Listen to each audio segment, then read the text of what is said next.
Sir, आपका स्वागत है आज के इस प्रोग्राम में। सबसे पहले हम आपसे ये जानना चाहेंगे कि आजकल भाग दौड़ भरी जिंदगी में स्ट्रेस आम हो चुका है, तो ये किस तरह से हमारे स्वास्थ्य को नुकसान पहुंचाता है? देखिए, स्ट्रेस किसी भी फोकस में एक सिंपैथेटिक ड्राइव को बड़ा करता है। हार्ट की जो धड़कन है उसको रेस करता है, ब्लड प्रेशर को बढ़ाता है। एक ट्रिगर है।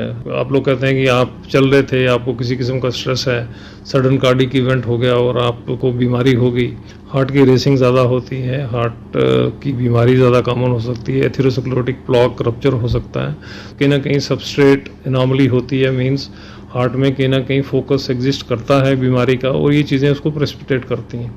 स्ट्रेस के लेवल को कम करने के लिए पॉजिटिव एस्पेक्ट में उसको डील करने की कोशिश करनी चाहिए कि मेरे को स्ट्रेस है और इसको डिस्ट्रेस करने का ये तरीका नहीं है आप स्मोक करें, डिस्ट्रेस करने का तरीका नहीं है आप शराब पिएं, और डिस्ट्रेस करने का तरीका ये नहीं है कि आप ड्रग्स लें।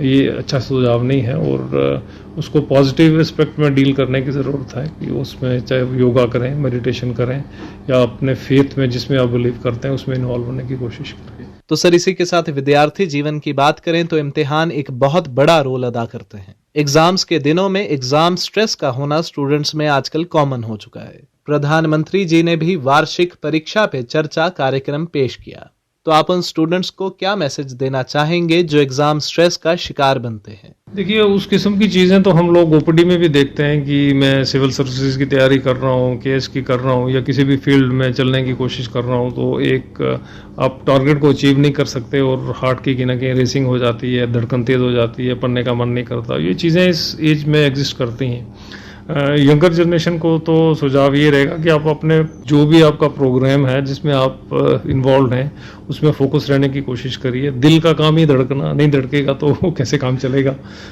तो इसको धड़कते ही रहना है, उसको बंद होना तो उसका सलूशन नहीं है। डिस्ट्रेस करने का तरीका ये है कि आप अपने आप को और इन्वॉल्व करिए उस काम में। जो भी आपके एक्टिविटी हैं, जो भी आपकी इन्वॉल्वमेंट है स्टडीज़ की है, उसमें ज़्यादा फोकस दीजिए, ज़्यादा ध्यान दीजिए और कहीं ना कहीं आंखें बंद करके उस परमेश्वर को याद कर लीजिए कि हमारे लिए, सबके लिए किसी ना किसी ने कोई ना कोई तरीका रखा हुआ है ज़िंदगी का और सबको मिलता है वो, ऐसी बात। तो सर, डेली के आपके पास बहुत से केसेस आते हैं, जैम पैक्ड होती है आपकी ओपीडी, तो आप अपने रूटीन में हार्ट के किस तरह के केसेस डायग्नोज करते हैं? कार्डियोवास्कुलर डिजीज का नंबर बढ़ रहा है, वो एक कंसर्न है सबके लिए, आपके लिए भी, हमारे लिए भी, पूरी दुनिया के लिए कंसर्न है। क्योंकि हम साउथ एशियन जितने भी लोग हैं हम ज़्यादा प्रीडिस्पोज हैं कोरोनरी आर्टरी डिजीज़ में। जिसकी हम बात करें कार्डियोवास्कुलर डिजीज़, वो ज़्यादा कॉमन हैं हमारे रीजन में। उसके काफ़ी से फैक्टर हैं।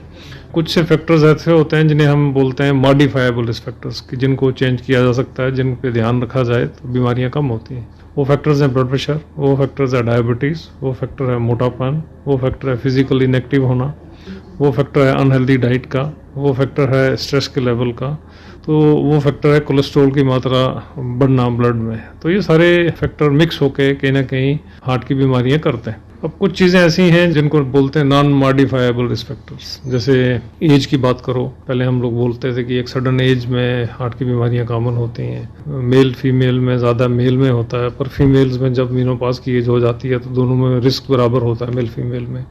और जेनेटिक्स है जिसकी हमने बात की, कुछ रीजन्स में ज़्यादा कॉमन देखा। तो ये सारे से फैक्टर्स हैं जिन फैक्टर्स को हम चेंज कर सकते हैं, उन पे फोकस होता है, हमारा ध्यान होता है कि ब्लड प्रेशर की जांच करें, शुगर का जांच करें, कोलेस्ट्रॉल का लेवल देखें, एक हेल्दी डाइट का इस्तेमाल करें, फिजिकली एक्टिव होने की कोशिश करें, स्ट्रेस के लेवल को कम करें। और जिन लोगों में पारिवारिक हिस्ट्री है हार्ट और हार्ट डिजीज़ की, उनको थोड़ा सा सतर्क रहना चाहिए। तो इसी के साथ जो श्रोता आपको इस प्रोग्राम में सुन रहे हैं, उन्हें आप क्या कहना चाहेंगे कि किस तरह के प्रिकॉशंस लेने चाहिए? क्या अवेयरनेस देना चाहेंगे आप उन्हें? अवेयरनेस का मकसद तो यही है कि जितने भी फैक्टर्स हमने ये बोले हैं इन पे ध्यान दिया जाए। क्योंकि इंडिया एक डायबिटिक कैपिटल बन चुका है, तो हम लोगों को अपने ब्लड शुगर के लेवल को देखना चाहिए। जितने भी लोग हैं अपने शुगर का लेवल नहीं देखा है तो शुगर के लेवल की जांच करें। सिंपल सा तरीका है, बीपी को देखना कोई बड़ी सी बात नहीं है। अपने कोलेस्ट्रॉल का लेवल ज़रूर देखना चाहिए। जो लोग स्मोक करते हैं किसी भी फॉर्म में, चाहे वो एक्टिव है या पैसिव स्मोकिंग है, उसे दूर रहें। स्मोकिंग एक बड़ा घातक सा विषय है हार्ट की बीमारियों के लिए।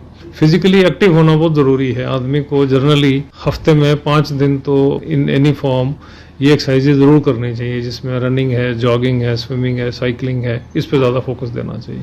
और एक ऐसी डाइट का इस्तेमाल करें जो हार्ट फ्रेंडली हो, जिसमें ज़्यादा फ्रूट्स हो, ज़्यादा वेजिटेबल हो, ट्रांस फैट कम हो और फैट कम हो। जी, तो सर हृदय रोग में ही बहुत तरह की बीमारियां हैं, तो अगर हम इनकी स्टेजेस की बात करें तो वो क्या-क्या स्टेजेस होती हैं? देखिए, हार्ट की बीमारियां काफ़ी किस्म की होती हैं। हार्ट की बीमारियां जैसे हम बोलते हैं कि कंजेंटल हार्ट डिजीज़ जो बर्थ से एग्जिस्ट करती है। हार्ट की बीमारियां आर्टरीज़ की होती हैं जिन्हें हम कॉरोनरी आर्टरी डिजीज़ कहते हैं। हार्ट की बीमारियां मसल्स की होती हैं जिन्हें हम कार्डियोमायोपैथीज कहते हैं। हार्ट की बीमारियां वेल्व्स की होती हैं। हार्ट की बीमारियां धड़कन की होती हैं या स्ट्रक्चरल हार्ट डिजीज़ जिसने हम बोलते हैं। उस किस्म की बीमारियां एग्जिस्ट करती हैं। तो हर एरिया में प्रिवेंशन उसी लेवल पे डिज़ाइन की गई है। पर ज़्यादा हम लोग कंसर्न कॉरोनरी आर्टरी डिजीज़ है। कॉरोनरी आर्टरी डिजीज़ जैसे आपने देखा भी या सुना भी होगा कि यंगर लोगों में ये चीज़ें ज़्यादा कॉमन हो रही हैं। यंगर एज में जल्दी ये बीमारियां ज़्यादा देखी गई। उसके भी काफ़ी से कारण हैं, पर उसको प्रिवेंशन करने की ज़रूरत है, उसको प्रिवेंट करने की ज़रूरत है। उसको कैसे प्रिवेंट कर सकते हैं कि हम एक प्रिवेंटिव लाइफस्टाइल को यूज़ करें। सर, आप इस रेडियो के माध्यम से जनता को किस तरह से जागरूक करना चाहेंगे कि किस तरह के सिम्टम्स आएं कि वो एक कार्डियोलॉजिस्ट को कंसल्ट करें? देखिए, छाती में जकड़न हो, छाती में दर्द हो, ऐसे लगे कि किसी ने कोई बैंड सा बांधा हुआ है, जो दर्द होता है वो लेफ्ट आर्म की तरफ जाता है या ऊपर नेक की तरफ जाता है, तो ये सिम्टम हार्ट वाले होते हैं। आपको चलने में सांस फूल रही है, आप कुछ ब्लॉक्स तक चल रहे थे एक दिन, नेक्स्ट उस लेवल पे चलने की कोशिश करते हैं, अगले दिन आपको लगता है कि थकान हो रही है, फटीग हो रही है, लगता है हार्ट की रेसिंग हो रही है जिसे हम पल्पिटेशन कहते हैं, सांस का फूलना हो रहा है, तो ये सारे कॉरोनरी आर्टरी डिजीज के सिम्टम्स हो सकते हैं। तो सर, इस समय आपको बच्चे, नौजवान और बुजुर्ग भी सुन रहे हैं। हमारे नौजवान तो लाइट और हैवी एक्सरसाइज तो कर लेंगे, पर उन बुजुर्गों के लिए कुछ इजी एक्सरसाइजेज आप बता सकते हैं जो वो अपने घर पर ही कर लें? देखिए, इजी एक्सरसाइजेज ये हैं कि अगर आपको लिमिटेशंस कोई ऑर्गन्स की नहीं है, अगर नीज में प्रॉब्लम नहीं है, बैक में प्रॉब्लम नहीं है, जितना चल सकते हैं, ब्रिस्क वॉक तो बड़ी सिंपल सी एक्सरसाइज है, इसको करने की कोशिश करनी चाहिए जितना भी आप चल सकते हैं। आप बैठ के साइकिलिंग कर सकते हैं, वो एक ऑप्शन है अवेलेबल। घर में जितनी भी एक्टिविटी करते हैं, अगर आप वो ऐसा डिजाइन है कि जिसमें एक लाइफ स्टाइल काफी सा सीडेंटरी है, तो उसको थोड़ा सा एक्टिवेट करने की जरूरत है। आप थोड़ा सा घर में चलने की कोशिश करें। जो गैजेट्स का इस्तेमाल हम लोग आजकल करते हैं, जिसमें एक कन्फाइंड सी ज़िंदगी हो गई है कि आपको टेबल के पास बैठना है, रिमोट से काम करना है।